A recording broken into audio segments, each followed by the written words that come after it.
Это товары, изготовленные отечественной компанией. Здесь представлено все необходимое для дома и комфорта. Чтобы сделать свою компанию наиболее привлекательной, они создали интерактивный сайт, где можно пройти экскурсию онлайн. Это отечественная компания по производству антенн и товаров для дома. Начинали с 2016 года, производили антенны. В 2020 году производили товары для дезинфекции. Это дезинфицирующие локтевые дозаторы, дезинфицирующие тоннели. Также производим эко-урны из металла. Сейчас на данный момент ориентированы на товары для дома. Также у нас в продукции есть сушилки, гладильные доски и также другое производство.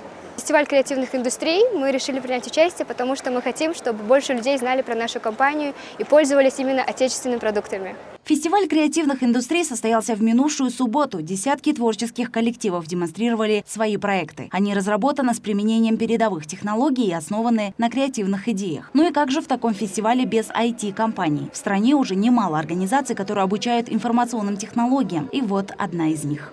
Мы являемся компанией именно как школа программирования. В этой сфере мы уже с 2018 года выпустили более 600 студентов. Обучаем языкам программирования, как JavaScript и Python. На данный момент эта сфера очень даже актуальна именно потому, что программирование это как будущее для Кыргызстана, можно сказать, то есть будет будущее для всей страны. И я думаю, что это круто. Это круто для развития, скажем, технологии. Мы хотим показать стране, что есть школы программирования, которые обучают, которые хотят развить IT-индустрию. И также мы сюда пришли с тем, что мы ищем тоже разработчиков. К слову, прошлый год был объявлен Международным годом креативной экономики в целях устойчивого развития. Кроме того, Генеральная ассамблея ООН объявила 21 апреля Всемирным днем творчества и инновационной деятельности. И именно 21 апреля президент подписал указ о мерах по развитию креативной экономики и созданию условий для прогрессивного развития страны. Отметив, что государство уделяет особое внимание развитию креативной экономики, Садыр Джапаров как раз принял участие в фестивале в минувшую субботу. Креативдүү экономика акыркы жылдары адамдын интеллектуалдык потенциалына негизделген. Креативная экономика – это надежный путь к устойчивому развитию народа Кыргызстана через творчество, придающий новый импульс и новые краски ценностям в соответствии с требованиями времени. Наша страна – страна с многовековой культурой, богата на традиции, народные промыслы, талантливую молодежь и обладает большим туристическим потенциалом. С учетом этих факторов я хочу подчеркнуть, что настало время делать упор на зеленую, цифровую и креативную экономики. Могу вас заверить, что Кабмин продолжит вместе с вами работу по созданию парка креативных индустрий и обеспечению всех условий. В дальнейшем творческое общество Кыргызстана должно активно интегрироваться в глобальную творческую среду как одна из движущих сил устойчивого развития. Я верю в то, что каждый кыргызстанец в любой сфере может проявить себя креативной и творческой личностью. Надеюсь, что сегодняшний фестиваль станет мощным стимулом для дальнейшего развития всех направлений.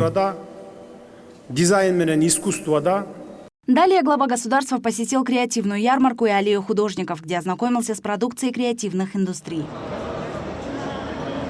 Кстати, Кабинетом министров уже утверждена концепция развития креативной экономики страны. Планами на этот счет поделился министр экономики.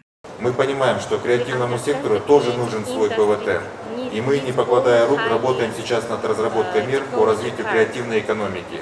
Так, буквально недавно Кыргызстан стал выдавать визы цифрового кочевника, которые работают в секторах IT и креативной экономики. Такая виза существенно упрощает все бюрократические процедуры для того, чтобы помогать работать в Кыргызстане легко и просто.